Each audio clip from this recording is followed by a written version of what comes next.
Voy a invitarles, hermanos, que por favor abramos nuestras Biblias en el libro de Génesis, en el capítulo 27,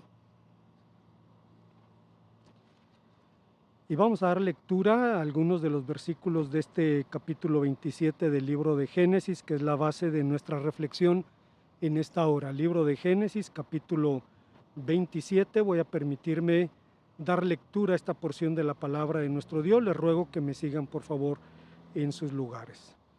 Génesis, capítulo 27. Y vamos a leer de los versículos 6 al versículo número 22. Libro de Génesis, capítulo 27, versículos 6 al 22. La palabra del Señor dice: Entonces Rebeca habló a Jacob, su hijo, diciendo: He aquí yo he oído a tu padre que ha hablado con Esaú, tu hermano, diciendo: Tráeme caza y hazme un guisado para que lo coma y te bendiga y me en la presencia del Señor antes de que yo muera. Ahora pues, hijo mío, obedece mi voz en lo que te mando. Ve ahora al ganado, trae de allí unos 2 cabritos de las cabras, y haré que con ellos viandas para tu padre como a él le gusta. Y tú las llevarás a tu padre y comerá para que él te bendiga antes de su muerte. Y Jacob dijo a Rebeca, su madre: He aquí, Esaú, mi hermano, es hombre velloso y yo lampiño. Quizá me palpare mi padre y me tendrá por burlador y traerá sobre mí maldición y no bendición. Y su madre respondió: Hijo mío, sea sobre mí tu maldición, solamente obedece mi voz y ve y tráemelos. Entonces él fue y los tomó y los trajo a su madre, y la madre hizo guisado como al padre le gustaba. Y tomó Rebeca los vestidos de Esaú, su hijo mayor, los preciosos que ella tenía en casa, y vistió a Jacob, su hijo menor, y cubrió sus manos con la parte del cuello donde no tenía vello, con las pieles de los cabritos, y entregó los guisados y el pan que había preparado en manos de Jacob su hijo. Entonces este fue a su padre y le dijo: Padre mío. E Isaac respondió: Heme aquí, ¿quién eres tú, hijo mío? Jacob le respondió: Soy Esaú, tu primogénito.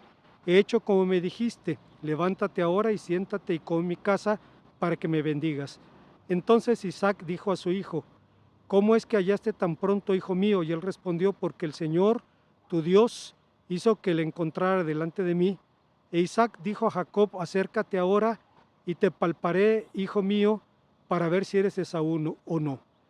Y se acercó Jacob a su padre Isaac, quien lo palpó y dijo: La voz es la voz de Jacob, pero las manos son las manos de Esaú. En otras ocasiones, hermanos, hemos dicho que una de las razones por las cuales la Biblia es el bestseller, el libro más vendido de todos los tiempos, es por su capacidad para representar a los seres humanos tal y cual somos. A diferencia de los héroes mitológicos, los de la Biblia son de carne y hueso, y sus flaquezas y fortalezas son idénticas a las nuestras, por lo cual podemos aprender a imitar sus aciertos y evitar sus desaciertos. Hace algunas décadas, basado en este texto, el reverendo Leobardo Estrada Cuesta, un profesor del seminario de Lomas Verdes, escribió un sermón al que puso por título Esquizofrenia espiritual. Honestamente no recuerdo ni el bosquejo ni el contenido del sermón, pero tan solo el texto y el título son suficientemente sugestivos como para ver en ellos un llamado a igualar lo que decimos con lo que hacemos. El relato nos habla del conflicto que vivió el patriarca Isaac cuando, ciego y con 123 años a cuestas, palpó los brazos de su hijo Jacob y escuchó su voz, y confundido dijo: La voz es la voz de Jacob, pero las manos son las manos de Esaú. En un sentido, este es uno de los más grandes desafíos de la vida cristiana: armonizar nuestra voz, armonizar nuestro mensaje con los hechos de la vida diaria, es decir, aprender a ser realmente congruentes. No es un problema nuevo, ni tampoco es un problema de una clase particular de personas. No es un problema de inmaduros o de inconstantes, es un desafío contra el que incluso los mejores hombres de Dios han tenido que luchar. De modo que, ¿cómo podemos conciliar las palabras con los hechos. ¿Cómo evitar vivir entre la voz de Jacob y las manos de Esaú? Veamos, hermanos, las respuestas que el texto nos sugiere. Antes, hermanos, de pensar en las enseñanzas de nuestro pasaje, quisiera mencionar el hecho de que en lo personal siento, por mi formación tal vez, siento una inclinación muy grande a predicar sobre el Antiguo Testamento debido, entre otras cosas, a la riqueza homilética que contiene esta porción de la palabra de nuestro Dios.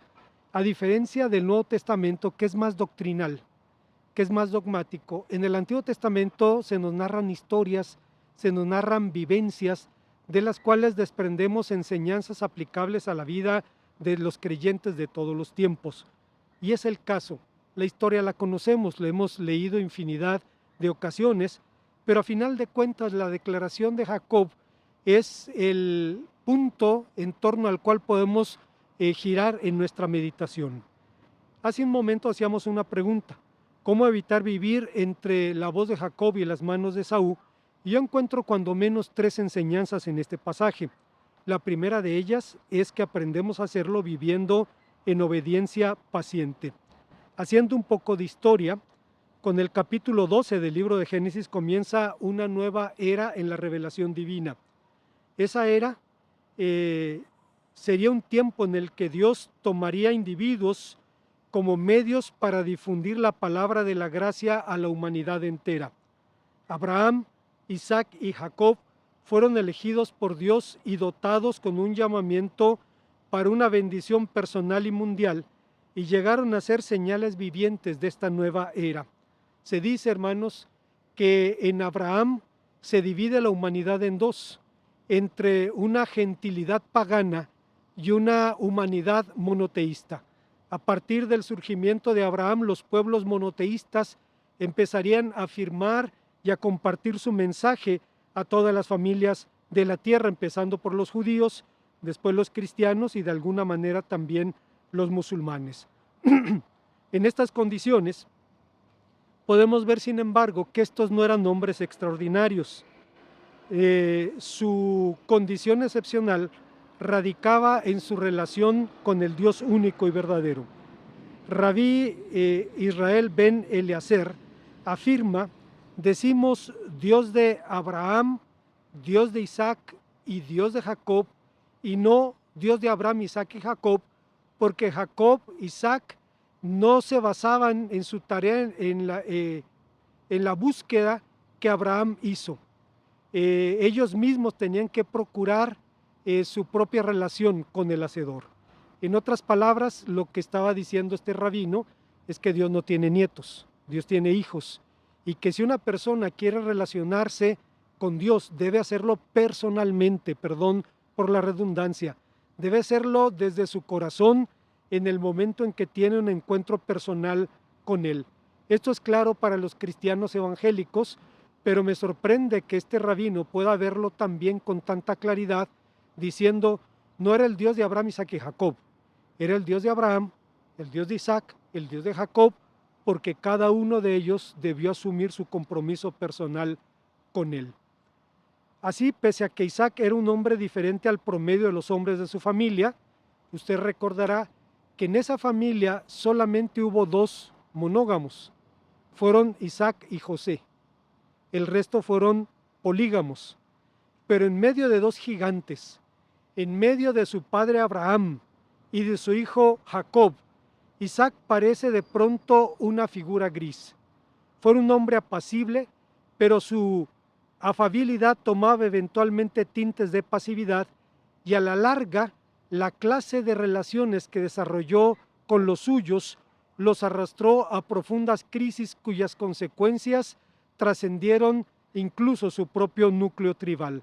Las consecuencias de este incidente trascendieron de hecho a la humanidad entera, pues se jugaba el cumplimiento de la promesa de comunicar la palabra de la gracia a todas las familias de la tierra. De modo que en muchos sentidos el conflicto del relato que nos ocupa era fruto de una atmósfera familiar enrarecida. Isaac engendró 2 hijos, pero incurrió en un doble error. el de sentir predilección por uno de ellos, y el segundo fue de hacerlo muy evidente. Perdón.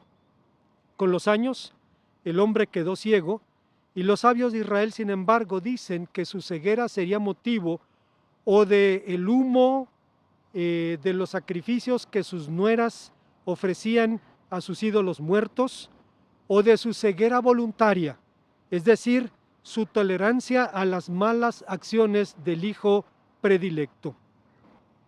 Hace un momento platicaba con una hermana acerca de una familia, conocí hace muchos años, en donde los padres vivían polarizados, como en este cuadro.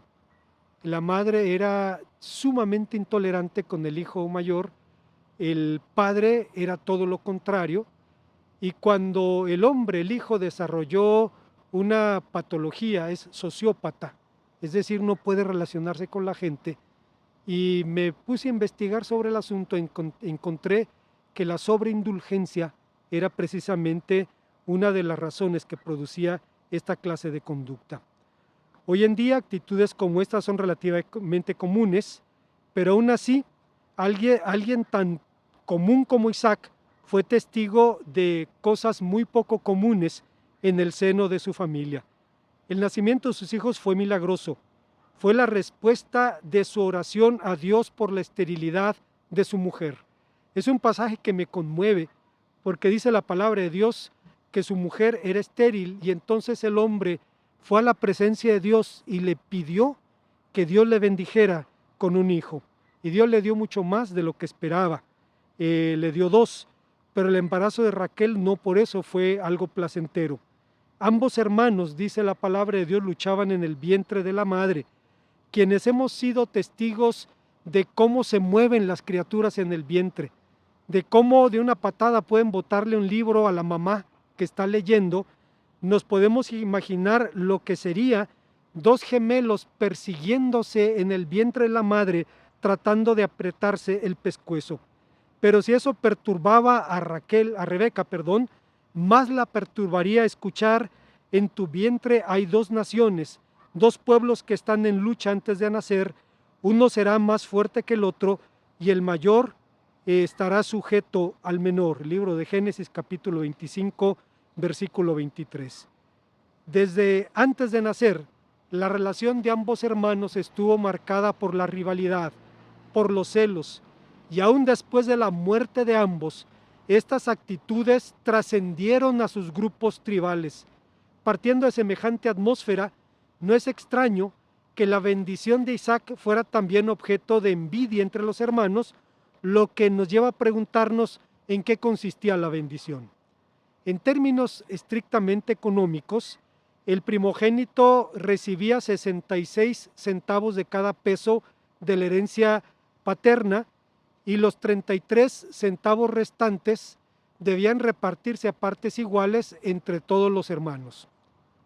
Hace un tiempo estaba mencionando esto allí en el templo, cuando todavía nos congregábamos allí en la calle de Guerrero, y mencionaba esto, y estaba mi hermano Arturo, mi hermano Héctor Pérez, y estaba Dan a su lado, y empezó a codear al hermano Arturo diciéndole que pusiera atención a lo que la Biblia dice.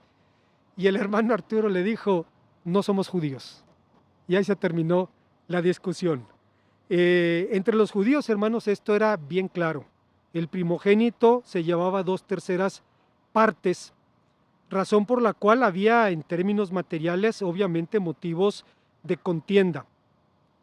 Pero en este caso, la primogenitura llevaba implícito un deber espiritual, el de ser transmisor de la promesa del pacto, la promesa de una simiente, de una descendencia numerosa, la promesa de una herencia, es decir, la posesión de la tierra de Canaán, y la promesa de ser bendición a todas las familias de la tierra, como Dios le dijo al patriarca Abraham en el libro de Génesis capítulo 15. El pacto llevaba implícita la demanda también de una forma de vida. En alguna ocasión, alguien preguntó al teólogo judío Martin Buber cuál es el texto más trascendental de la Biblia. Buber era un hombre impresionante. Tenía unos ojos negros penetrantes, una barba negra abundante, Y el que le hizo esta pregunta dice que Buber lo miró fijamente a los ojos y le dijo solemnemente en lengua hebrea: Ani el Shaddai, yo soy el Dios Todopoderoso, Hitjalech lefnai, ándate delante de mí, Vijietamim, y sé perfecto. Esto significa que la primogenitura llevaba también implícita una manera de vivir. Sin embargo, Jacob y Esaú veían la bendición de manera diferente. Para el primero era objeto de desdén, para el segundo objeto de codicia. Para Esaú, la primogenitura era una moneda de cambio y la cambió por un plato de lentejas, dice Génesis 25. Por esa razón, el Nuevo Testamento lo llama bébilos, una palabra griega que describe a un materialista irrelevante, alguien a quien solo le importa la satisfacción inmediata de sus deseos. Para Jacob, en cambio, la primogenitura era el objeto de su codicia y cualquier medio para lograrla sería bueno para él. Sin embargo, las actitudes de Esaú no justificaban la conducta de Jacob. El hecho de que la Biblia no emite juicios de valor sobre la conducta de Jacob no significa que hubiera obrado bien. En su mentira, Jacob trataba incluso de involucrar a Dios invocando su nombre. Cuando el padre le preguntó: ¿cómo es que encontraste la casa tan pronto?, él le respondió: el Señor tu Dios me lo puso enfrente. Pero en el curso de la historia se demostraría que Jacob estaba equivocado y sus equivocaciones tendrían consecuencias para el resto de la vida. Lo paradójico es que el Señor había prometido estas bendiciones para Jacob, pero él quiso hacerse de ellas en su tiempo y a su manera. No sería la primera vez que ocurriera algo así. El Señor prometió a su abuelo Abraham un heredero, promesa que se cumpliría en el tiempo y a la manera de Dios, de forma realmente milagrosa. Pero Abraham engendró a Ismael urgido por el tiempo, lo que trajo consecuencias funestas para su familia. Moisés anhelaba la liberación de su pueblo y asesinó a un egipcio y tuvo que vivir escondido 40 años en el desierto debido a su deseo de hacer las cosas a su tiempo y a su propia manera. Este era el problema de Jacob. Y esto nos lleva a la segunda enseñanza del pasaje. El texto nos habla del conflicto entre la voz de Jacob y las manos de Esaú y nos enseña en segundo lugar que evitamos vivir en ese conflicto practicando una rectitud perseverante. El nombre esquizofrenia espiritual que el hermano Leobardo Estrada puso a un sermón basado en este texto resulta adecuado porque esquizofrenia significa literalmente mente dividida. Este es un término clínico que se utiliza para tipificar el grupo de trastornos psiquiátricos graves, crónicos, caracterizados por la alteración de la percepción y la expresión de la realidad. Seguramente ustedes recordarán un pintor famoso del siglo XIX, hijo de un pastor reformado, Vincent van Gogh, quien en algún tiempo quiso ser pastor y estudió en el seminario, pero su esquizofrenia no le permitió avanzar en el ministerio, entonces se dedicó a pintar. En su vida no vendió un solo cuadro, pero ahora es un paradigma de esa época de la historia del arte. Lo interesante es que hay fotografías de las cosas que Van Gogh pintaba y era un buen dibujante, pero hay una peculiaridad en sus cuadros y es que no tiene líneas rectas. Todas sus líneas son sinuosas, todas sus líneas se desenvuelven de una manera muy sinuosa. Y esto nos permite ver el mundo como lo ve un esquizofrénico. Su percepción de la realidad es alterada y su expresión de la realidad es alterada también. Quien ha tenido la oportunidad de convivir con una persona así puede sentirse tentado a la exasperación hasta que recuerda: es una persona enferma.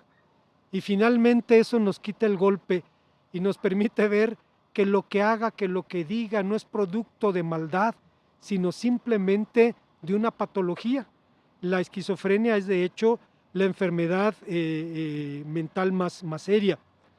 Pero en un sentido, esto era lo que ocurría con Jacob. Había una desconexión entre sus palabras y la realidad, entre sus dichos y sus hechos. Decía ser quien no era, se atrevía a hacer lo que no debiera.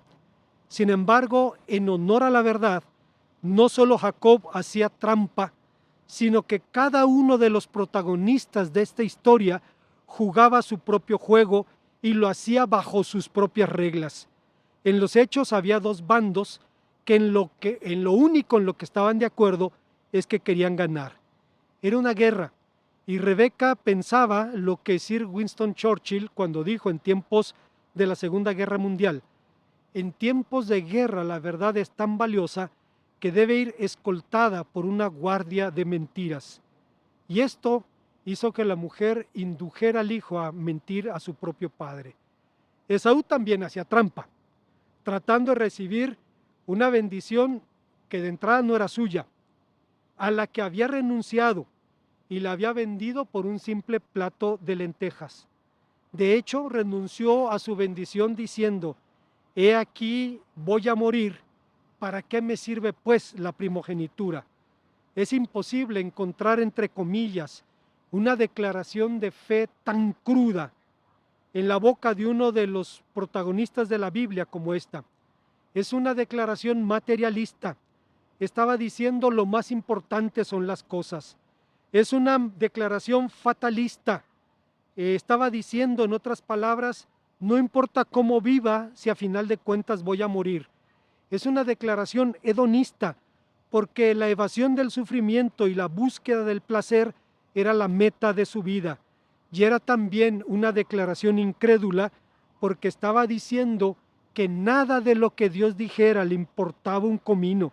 En otras palabras, estaba diciendo que su plato de lentejas era más valioso para él que todo lo que Dios pudiera o quisiera decir. Pero incluso, entre comillas, la víctima del engaño, Isaac hizo trampa. Isaac se autoengañó pensando que podía asignar la bendición paterna a discreción, pero la bendición no era un asunto de afecto humano, no era algo personal, sino un derecho otorgado por la gracia de Dios a la autoridad paterna. Claro, dice el texto, que se espantó con grande espanto cuando descubrió que había sido burlado, pero no pudo maldecir a Jacob ni quitarle la bendición, porque tuvo que reconocer que su preferencia carnal por Esaú había intoxicado la atmósfera familiar, y al enfrentar la realidad lo estremeció sobremanera. Los sabios de Israel dicen que vio abierto el infierno delante de él, y Juan Calvino decía que la tortura de la mala conciencia es el infierno de un alma viviente. Pero la bendición del pacto no era una bendición humana, no era su propia bendición, era la bendición de Dios. Y en el ejercicio de ese derecho, la persona bendecía siendo impulsada y guiada por una autoridad más alta, e impartía bendición, posesiones, poderes espirituales que el hombre no podía retirar después de manera caprichosa.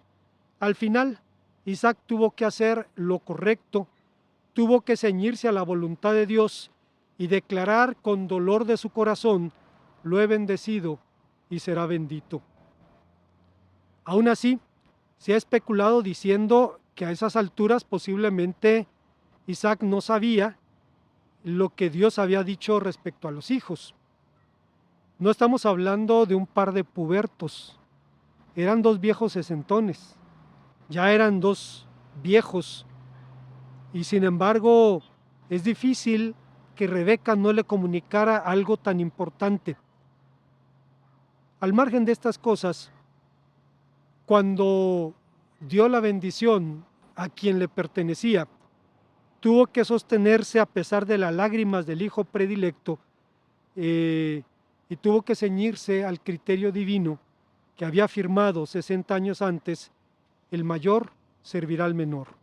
La bendición no era algo mágico, Él había bendecido a Jacob y sería bendito. Isaac estaba muy a su pesar, remitiéndose al cumplimiento de la promesa de Dios. Sin embargo, una actitud perseverante tiene que ver con nuestras relaciones personales más que con nuestros principios. Si solo somos fieles a los principios, por elevados que estos sean, estaremos elevando el hecho básico de que la ética bíblica es relacional. Tiene que ver con las personas, tiene que ver con la persona de Dios, tiene que ver con las personas humanas. Hay personas promiscuas que dicen que no creen en el divorcio, son fieles a un principio o a sus intereses económicos en el peor de los casos, pero no a una persona. Por lo contrario, consciente de que en el mejor de los casos el matrimonio es difícil, William Doherty, un escritor norteamericano, dice algo muy interesante. El matrimonio con una visión a largo plazo tiene la convicción de que nada podrá separarnos, que lucharemos juntos ante cualquier obstáculo que se presente, que si el barco hace agua, haremos el achique, que refidiremos nuestras metas personales si se salen de la línea, que compartiremos el liderazgo en el matrimonio y en la renovación de nuestro matrimonio, que renovaremos el matrimonio si observamos que se está anquilosando, que si peleamos mucho o poco, aprenderemos a pelear mejor, que si las relaciones sexuales ya no son tan buenas, aprenderemos que lo vuelvan a hacer, que aceptaremos las debilidades del otro que no puedan remediarse y cuidaremos del uno del otro cuando seamos ancianos. Esta clase de compromiso no se hace una sola vez, sino se hace una y otra vez a lo largo de la vida. Nos aferramos a ella durante las horas oscuras de la noche del alma que ocurren a casi todas las parejas, en los momentos cuando cuesta trabajo sentir amor, pero la promesa nos mantiene unidos. Hay una tercera y última enseñanza en nuestro pasaje. Estamos hablando del conflicto de vivir entre la voz de Jacob y las manos de Esaú, y el texto nos enseña que lo evitamos cultivando una veracidad perseverante. Todas las palabras que Jacob dijo aquí fueron viles mentiras. Él no era Esaú, su hermano primogénito, no salió a cazar para su padre, el Señor no le puso la presa delante, ni el menú ni el chef eran los convenidos. Una vez más, se ha intentado justificar este complot y lo hace Matthew Henry, hermanos, que es uno de los comentaristas bíblicos más serios, al punto que 300 años después lo seguimos consultando. Dice Matthew Henry: el único pequeño atenuante del pecado de Rebeca y Jacob es que el fraude tenía como propósito impedir la frustración de la promesa divina, pues la bendición iba a caer en la cabeza equivocada. Sin embargo, Dios sabe cuidar muy bien de su obra y no necesita nuestras mentiras para hacerlo. Y es aquí donde se hace evidente la disparidad entre la voz de Jacob y las manos de Esaú. Pareciera ocioso preguntar, ¿por qué Dios nos prohíbe mentir? En respuesta, alguien dijo que el Señor prohíbe la mentira porque es un veneno mortal para la comunicación humana, porque es destructora en la confianza, deshumanizadora de nuestro prójimo y porque rompe el tejido de fe que mantiene unida a la comunidad humana. Si en el comercio, si en la política, si en la administración de la justicia, la gente necesita tener confianza mutua, ¿cuánto más en la familia, que es el núcleo básico de la sociedad? Sin embargo, siendo sinceros, el 9º mandamiento, que dice no darás falso testimonio, resuena como un eco extraño proveniente de otro mundo que penetra en una era en la que el engaño es prácticamente un estilo de vida. Un mundo que fue descrito por un editorialista del New York Times. No estamos hablando de un escritor cristiano, pero este hombre hablaba de este mundo diciendo que era el mundo del mercachifle, del infundio, de la farándula, de los parloteos exagerados, del adefesio, de la cháchara, del engaño y de la burla. Al mundo de hoy le importa más el sostén de Madonna que el sostenimiento del pobre y del desamparado. Le importa más la desnudez de Lady Gaga que la desnudez del huérfano y de la viuda. Le importan más las falacias y las mentiras del mundillo de la farándula que las crueles realidades del mundo real. Inicialmente la prohibición de la mentira fue pronunciada para normar la conducta frente a la corte. Sin embargo, el mandamiento está orientado a la totalidad de la vida. Es obvio que es muy fácil juzgar la veracidad ajena que la propia. Es más fácil ser duros cuando el otro miente que cuando nosotros mentimos.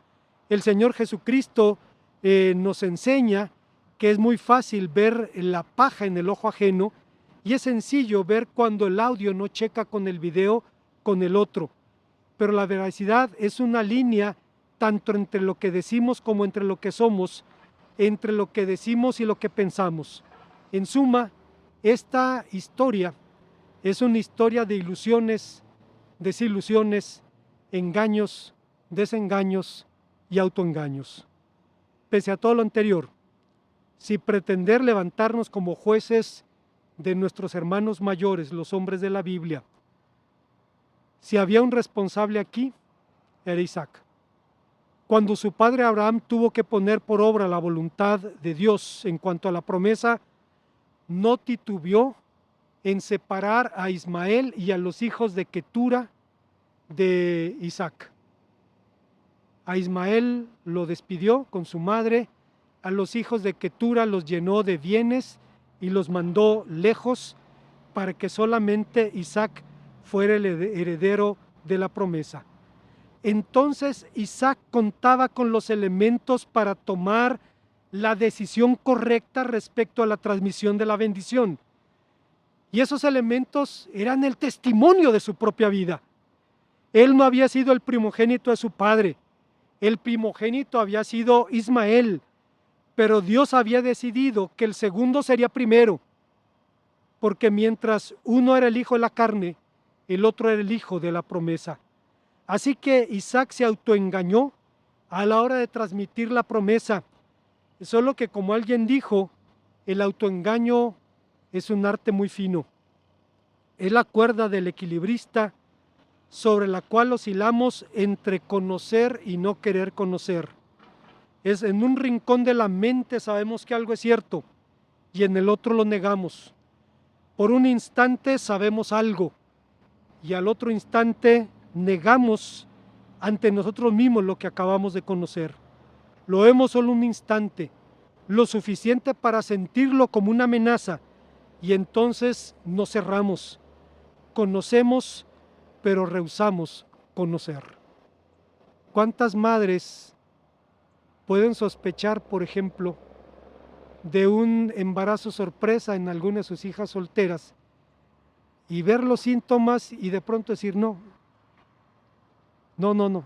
está pasando, hasta que se hace evidente y la realidad está allí? Los engaños y los autoengaños de esta historia son un recordatorio del valor de la veracidad, especialmente en el anhelo de construir relaciones funcionales. Como conclusión, ¿cuál es la razón por la que la Biblia habla de la familia o empieza a hablar de la familia a través de modelos tan disfuncionales? Esto es algo cierto, hermanos. Había comentado hace algún tiempo que un sábado estábamos en el templo y llegó una mujer y empezó a tocar el timbre, pero con insistencia, se quedaba pegada allí. Mi esposa se levantó de la oficina para ver quién era, abrió el portón y vio que era una mujer desconocida. Buenos días. Vengo a decirle que la Biblia es un libro promiscuo. Ah, caray, ¿de qué me está hablando usted? Sí, ¿cómo de que un hombre se acuesta con sus hijas y tiene hijos con ellas? Ah, seguramente me está hablando de la historia de Lot. No sé de qué historia, pero está allí en la Biblia. ¿Cómo puede estar eso allí en la Biblia? ¿A usted le escandaliza que la Biblia hable de un caso de incesto? ¿Usted cree que eso nada más pasó en el tiempo de la Biblia? ¿Usted cree que eso no sigue pasando en nuestro medio y a veces más cerca de lo que quisiéramos? La Biblia dice cómo somos los hombres y describe la realidad de las miserias humanas, y es la razón también por la que nos da un mensaje de esperanza y un mensaje de salvación. La mujer se turbó y dijo, bueno, no lo había pensado de esa manera, cerró su Biblia y se salió y no volvió nunca más. Es cierto, hermanos, en la Biblia tenemos patrones familiares muy disfuncionales. ¿Por qué principia con relatos de incesto, poligamia, odios, fratricidas? La respuesta es simple, porque los seres humanos somos así. Las cosas no son mejores ahora. En los miles de años que nos separan de los relatos de la Biblia, la humanidad no ha mejorado desde entonces. Jorge E. Maldonado, un brillante escritor ecuatoriano, dice que esta historia nos sugiere un buen nombre para una película de pasión y violencia. Él dice que debería llamarse la película La herencia del engaño y que su argumento podría ser exactamente el mismo del relato. Dos hermanos rivales cuyos padres hacen alianzas con los hijos predilectos porque no pueden relacionarse directamente de forma satisfactoria. El nombre de uno de ellos, Jacob, pareciera más bien un apodo en el que se depositan las tensiones familiares no resueltas. Su vida se convierte en un continuo engañar y huir hasta que aparentemente se le cierran todas las salidas. Sin embargo, mantiene encuentros significativos con Dios en donde menos lo espera. La historia de esa familia, que por cierto vivió hace casi 4000 años, es apasionante. Refleja dramas humanos parecidos a los nuestros y sin embargo, el Dios de Abraham, el Dios de Isaac, el Dios de Jacob, el Dios y Padre de nuestro Señor Jesucristo, nos sigue hablando a lo largo de los siglos a través de estas historias. Gente de todas las partes del mundo sigue respondiendo al llamado a caminar por fe junto a Él. Continúa experimentando la misma gracia de Dios en sus vidas personales y en sus familias, y sigue poniendo a sus hijos los nombres de los personajes de esta historia. De modo que, ¿qué aprendemos de este relato? ¿Qué enseñanzas positivas contiene para los creyentes de todos los tiempos, para su familia y para la mía?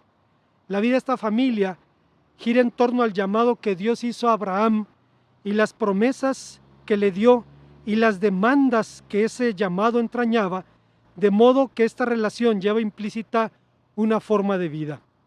El Dios de Abraham, el Dios que dio las promesas a Abraham en el pacto, es el mismo que le demandó: ándate delante de mí y sé íntegro.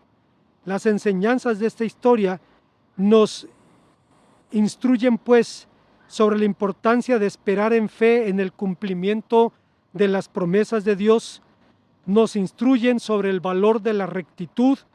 Llegado el momento, Isaac debió dejar de lado sus afectos personales para obrar con justicia y con verdad, y finalmente nos instruyen sobre la importancia de la veracidad, porque Dios la demanda y porque la necesitamos, pues es el hilo que nos mantiene unidos a nuestros amados.